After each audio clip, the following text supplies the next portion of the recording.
Ladies and gents, let's be real, it's 2024, and when it comes to looking up a workout for back pain or even just an exercise itself, oftentimes it's confusing and just hard to find a straight answer. And ultimately, it can just result in being a big waste of time or money. But lucky you, I'm here to give you all a quick and easy workout that you can build into a daily routine, if not every other day, to start feeling better in as little as 1 to 2 weeks. If it sounds too good to be true, it's not. You just need to put in the work in the right places. So, a quick and easy workout to send that pesky back pain packing quicker than an undergrad student on their way to Punta Cana during reading week. Let's get into it.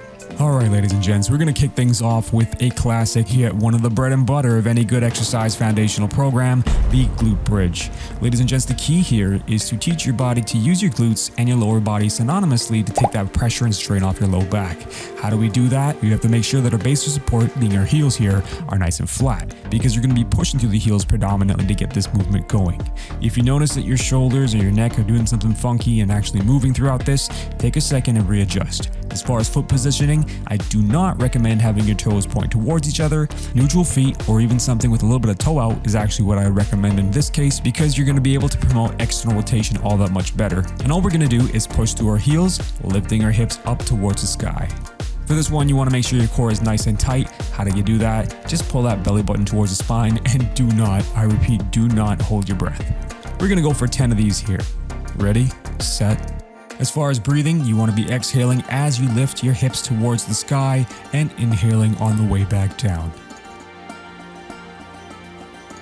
Now, if you're a real keener and you want something more challenging to do, you can give this single leg glute bridge a shot. Main thing to look out for here is just to make sure that your hips are not slanting towards the ground the second that you raise that leg up and off the floor. In fact, I highly encourage you to give this a shot because it's going to give you an idea as to which side of your backside's slacking.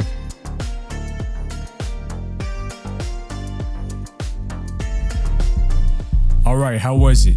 We're going to flip things over into a quadruped stance for this next exercise. Now this is a bird dog. This is an exercise used quite commonly to rehab back pain from the Dr. Stu McGill himself. First things first, we want to have a nice neutral flat back to start things off. No bowing, no rounding. Next up is the scooping motion of the arm. I highly recommend you envision it as a shoveling motion where you're reaching down and then outwards afterwards. Worst thing you want to do is sabotaging yourself reaching straight outwards and tightening up your neck while doing so. As far as the kick, it's pretty much a donkey kick here, folks. And putting it all together, you move the opposite arm and the opposite leg. We're going to get 10 of these. Here we go. Just like the glute bridge, we are exhaling upon exertion. So in this case, when our arm and leg are going away from our body, we are exhaling them out and inhaling on the way back in.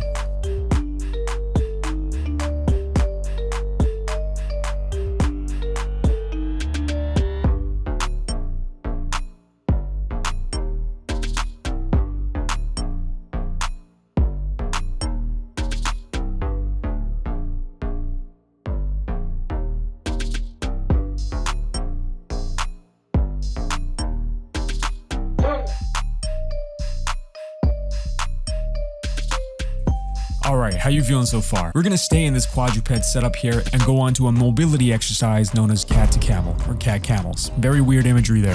The whole point of this exercise is kinesthesia. That is, getting acquainted with the mobility of your spine. We want to imagine that we're moving our hip bone or our pelvis towards our belly button as our collarbone moves towards the belly button as well, producing this rounded back look that you see here.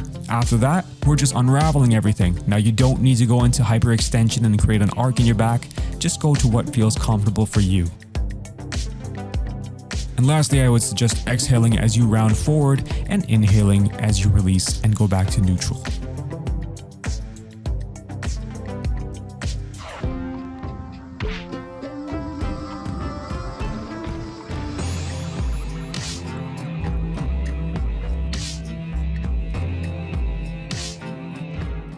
Okay, last exercise we do in a prone position, I promise. For this one, my biggest tip for you here first and foremost is to make sure again that your elbows do not flare out. Make sure they're pasted right next to your rib cage and keep the core braced. From here on out, all we're doing is sliding one leg at a time up and under towards our elbows. Hence the name of the exercise, high plank, knee to elbow. We're going for 10 here as well. The thing we are emphasizing here is a posterior pelvic tilt, meaning again the same thing we did with the cat to camel.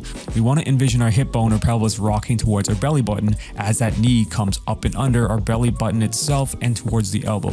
You should feel this a ton in the abs and nothing in the low back.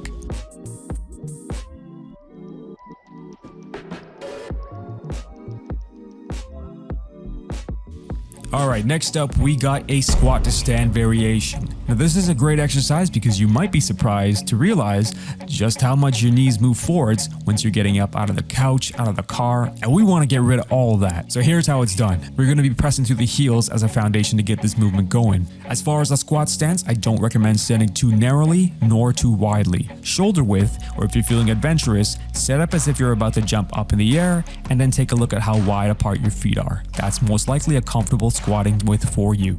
Next up again, emphasis on the knees not moving forward here. Again, you press through the heels, squeeze the glutes, and bring the hips through that posterior pelvic tilt that we felt with our last exercise as you stand up from the seated position. If you need more of a challenge, go ahead and grab a pair of dumbbells like I have here, and let's get things started. We're going for 10.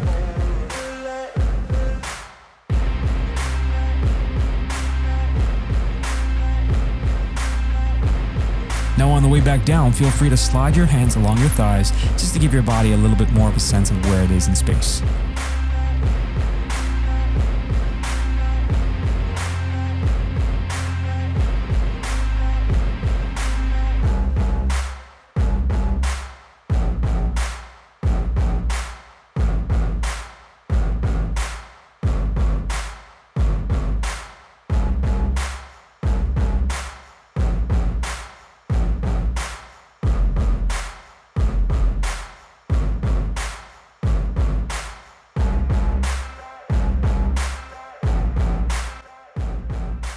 Still with me so far? Well, lucky you. You made it through to one of the banes of my exercise existence, the hip airplanes. Now the name of the game here, folks, is rotation. We're talking internal and external. So to do this, you're going to be standing. I'd highly recommend you have something to grab onto, or at least a wall nearby. And we're going to get things started by making both of our hands into some karate chops and placing them on both sides of our hip bones. Next up, we're going to be standing on one leg. So you want to make sure that your foot is gripping the ground. If you're not sure how to do that, check out the video for that here on my channel. From here on out, we're pretty much just using that karate chop looking hand as a reference point as we rock it towards one side all the way and back under towards the inside. Now you want to maintain a neutral spine between twists here. And if you want to know how you're doing this right, your buns should pretty much feel like they just popped out of a pizza oven. And they should be on fire. And I hope you like pizza because we're doing this 10 times on each side. Here we go.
Well, you made it through that.